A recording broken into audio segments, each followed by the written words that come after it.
Bien, alors maintenant qu'on a vu les différents troubles et qu'on a brossé les critères diagnostiques, on va s'intéresser aux outils d'évaluation du sommeil. Comment évaluer la quantité, mais surtout la qualité du sommeil des sportifs que vous accompagnez. Alors, on a plusieurs méthodes d'évaluation. On va commencer par l'auto-évaluation. Un premier outil que je vous propose, c'est l'agenda du sommeil. C'est un recueil par la personne du temps de sommeil qui s'est produit pendant la nuit et du temps passé au lit. Et puis éventuellement, la personne peut être amenée à noter tous les éléments qui lui semblent pertinents concernant son sommeil. Par exemple, j'ai fait une sieste de telle heure à telle heure, j'ai eu un coup de mou de telle heure à telle heure, j'ai pris un somnifère à telle heure, j'ai bu un café, j'ai eu un événement stressant, j'ai eu une carie, etc., etc. Donc, tous les éléments et tous les commentaires que la personne juge pertinents, elle peut les noter. L'agenda, c'est un tableau sur 24 heures, sur plusieurs jours, et la personne va, par un système de petits codes, noter flèche vers le bas, par exemple, pour « je me mets au lit », je hachure les heures quand je dors, et je mets une flèche vers le haut pour dire que je sors du lit. Donc là, on est sur une évaluation qui est pas du tout intrusive. C'est la personne elle-même qui remplit le document. On va pas l'appareiller avec un dispositif particulier. On est sur un outil qui est gratuit, alors, si ce n'est que ça vous coûte une feuille A4 et puis un crayon. On a un outil qui est longitudinal. On peut avoir un suivi, un recueil d'informations sur le long terme.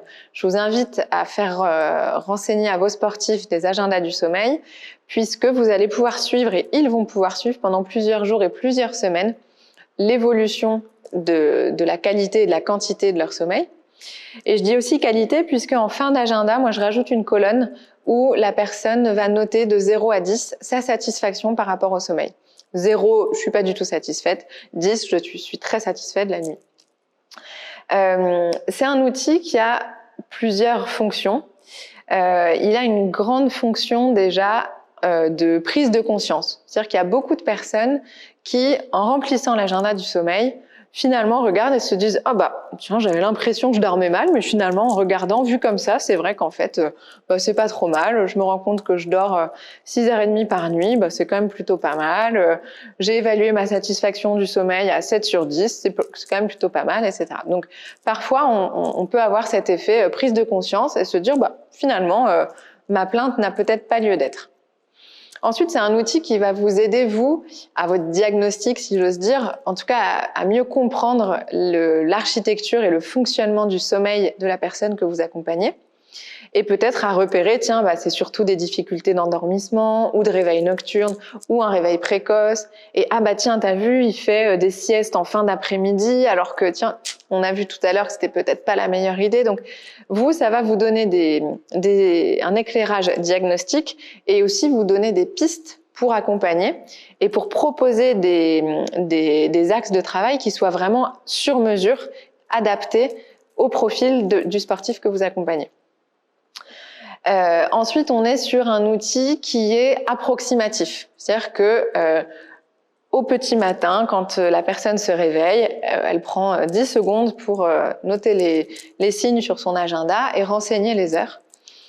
Mais on est sur quelque chose où, peu importe si la personne note qu'elle s'est réveillée à 2h05 alors qu'en fait il était 2h28, ça va pas changer grand-chose pour vous. Donc, on accepte d'être dans quelque chose d'approximatif et de subjectif.